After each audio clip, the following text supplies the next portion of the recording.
Em 2012, nós tivemos aprovada a nossa Política Nacional de Mobilidade. Em 2015, nós dotamos essa política de importância. É um serviço social importante para o país. E essa política estabeleceu a obrigatoriedade da elaboração dos planos municipais de mobilidade urbana. Infelizmente, a maioria das cidades brasileiras não estão fazendo e cumprindo com essa obrigação. Nós vamos hoje conversar e tentar entender o porquê com o engenheiro, consultor, especialista em mobilidade urbana, José Carlos Xavier.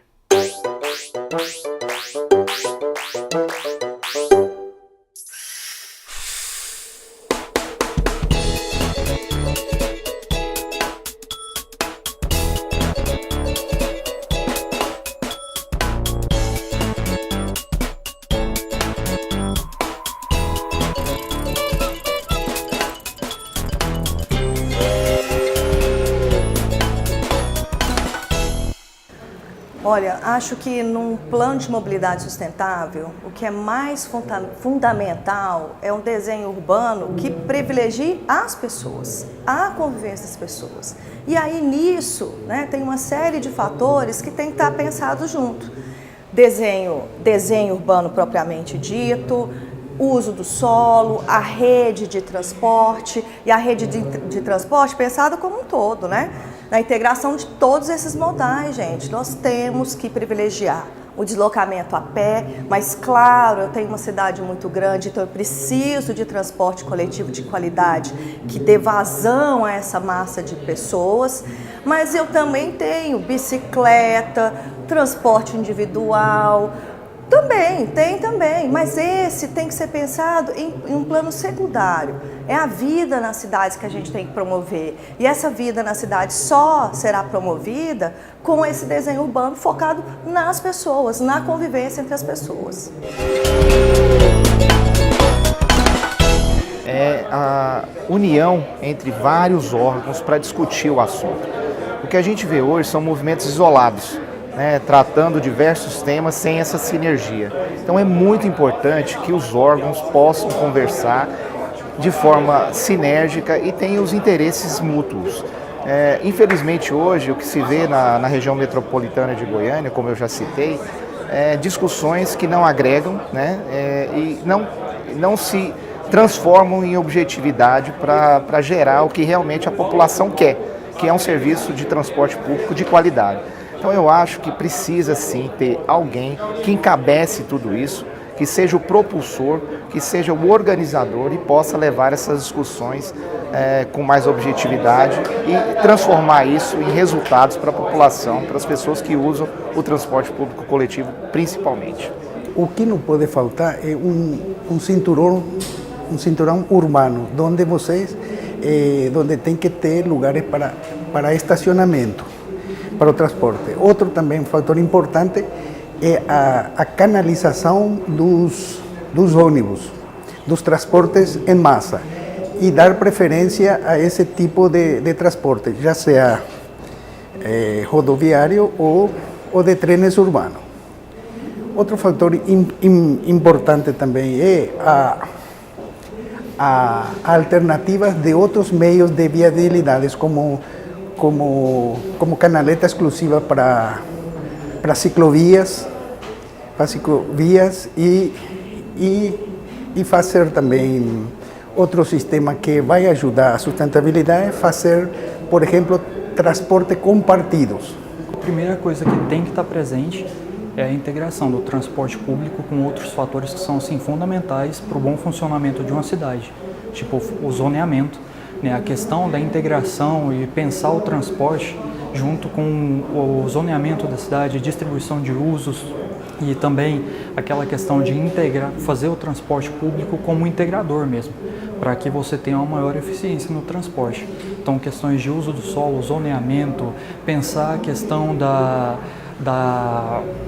densidade urbana, né, o aumento da densidade urbana nas zonas de transporte, nas vias principais de transporte, né, para criar aquela questão da demanda, né, para o transporte público. Não pode faltar um incentivo a diferentes modos ativos de deslocamento e também ao transporte coletivo eficiente. Nós devemos precisamos entender, compreender, e eu acho que esse é o dever de casa de todos os gestores, que o transporte coletivo ele tem que sobressair o transporte individual, para que nós possamos cada vez mais ter menos veículos individuais nas ruas, onde pessoas se deslocando apenas sozinha e, claro, tanto transporte público através do transporte massa ou outros mecanismos, para que nós possamos reduzir os efeitos estufa e tudo aquilo que tem prejudicado o nosso meio ambiente e, claro, ter mais facilidade de se deslocar dentro das grandes cidades. O maior desafio que nós, como gestores, devemos ter é principalmente conter a expansão urbana para que a mobilidade dê certo. Além disso, observar as questões de uso do solo para que o plano de mobilidade dê certo. Nós possamos ter um bom motivo e também uma boa percepção de como fazer a mobilidade urbana sustentável dentro da nossa cidade e também de como elaborar este plano de mobilidade urbana. Na minha opinião, o que não pode faltar são calçadas acessíveis. Só isso. Nossa dica de leitura de hoje é o caderno 7 Passos. Como construir um plano de mobilidade. Vale a pena conferir.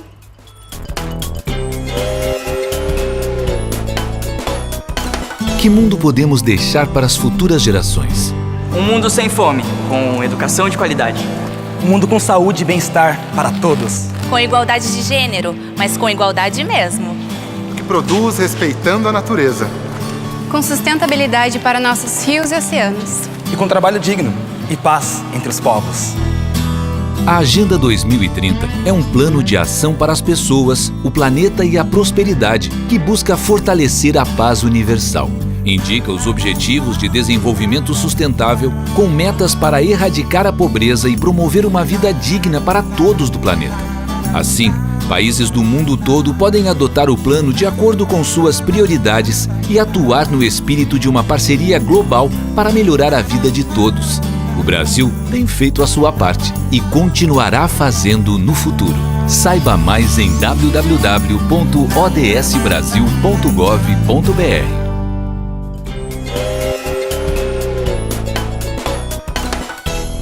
Grafite, você acompanha esse debate há muitos anos, você tem formação nessa área, você é consultor nessa área, você participou de uma experiência muito interessante, que foi a elaboração do plano de mobilidade da cidade de Manaus, é uma capital, uma cidade complexa.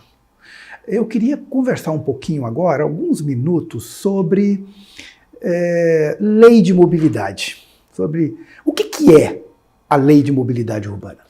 Olha, a Lei de Mobilidade Urbana ela é uma tentativa de articular tudo aquilo que diz respeito à mobilidade das cidades em um escopo único. Então, nós temos que tratar, a lei propõe que se trate o sistema viário, o trânsito, portanto as regras de circulação, as normas de circulação, as sinalizações e tudo, o transporte coletivo, como prioritário e ao nível de você ter que desestimular outros modos individuais de transporte, a questão da acessibilidade, portanto, das calçadas, das rampas, da questão da acessibilidade universal e também, só mais uma questão, a questão das bicicletas.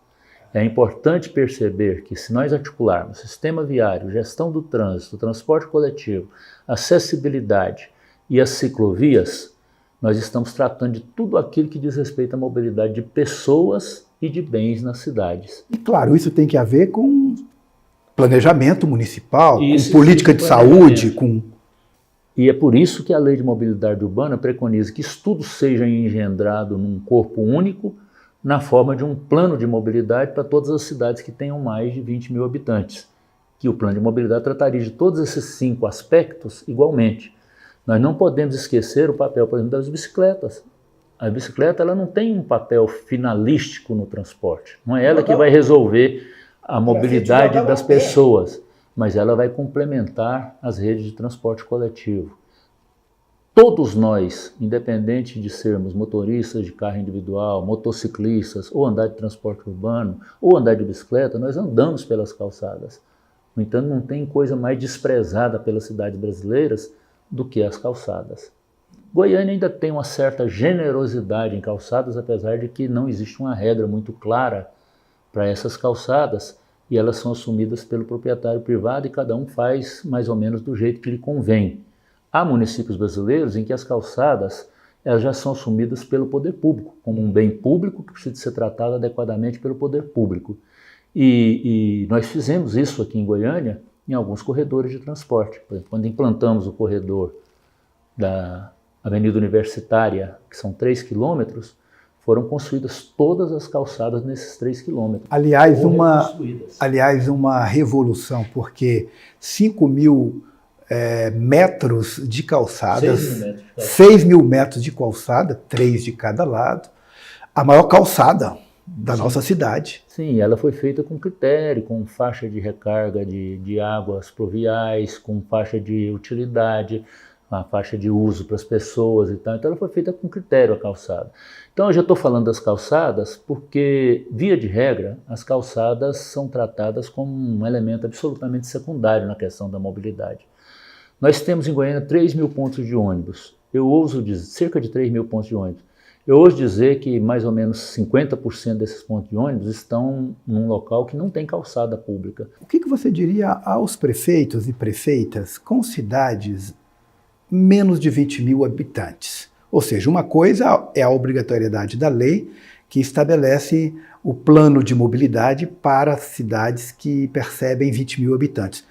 Mas, por favor, nós precisamos ter uma carta mínima de gestão de acessibilidade municipal.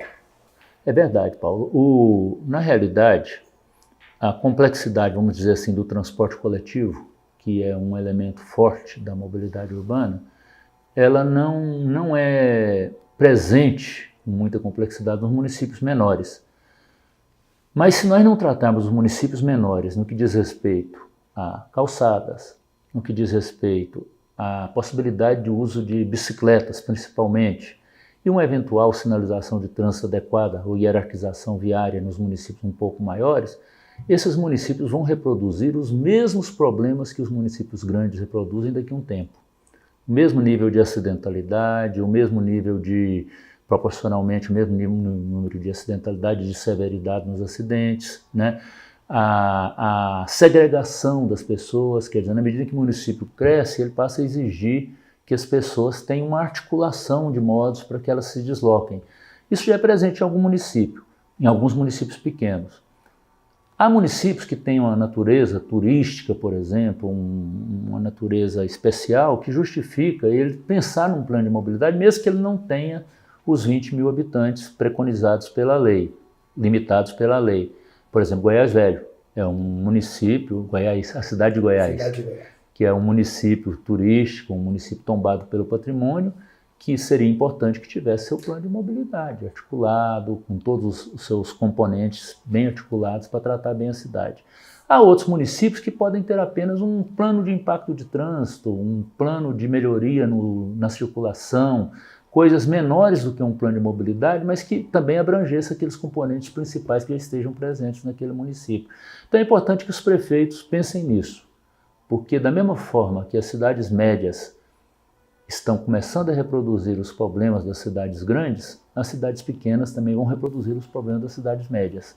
Então a gente precisa de ter uma atenção especial para todos os municípios brasileiros. E olha que são 5.000 e tantos municípios, e só com mais de 300.000 habitantes aí nós já temos algo em torno de 100 municípios. Quer dizer, então a gente já tem municípios suficientes, né, para municípios que necessitam muito, uma centena de municípios que necessitam muito de planos de mobilidade completos. Ao agradecê-lo, eu quero dizer que o projeto das Nações Unidas para que em 2030 nós tenhamos cidades com melhores qualidades, por um lado é uma utopia, mas por outro lado é uma necessidade, é uma ação. Dependerá de mim, de você, da sociedade, construirmos cidades acessíveis. Até!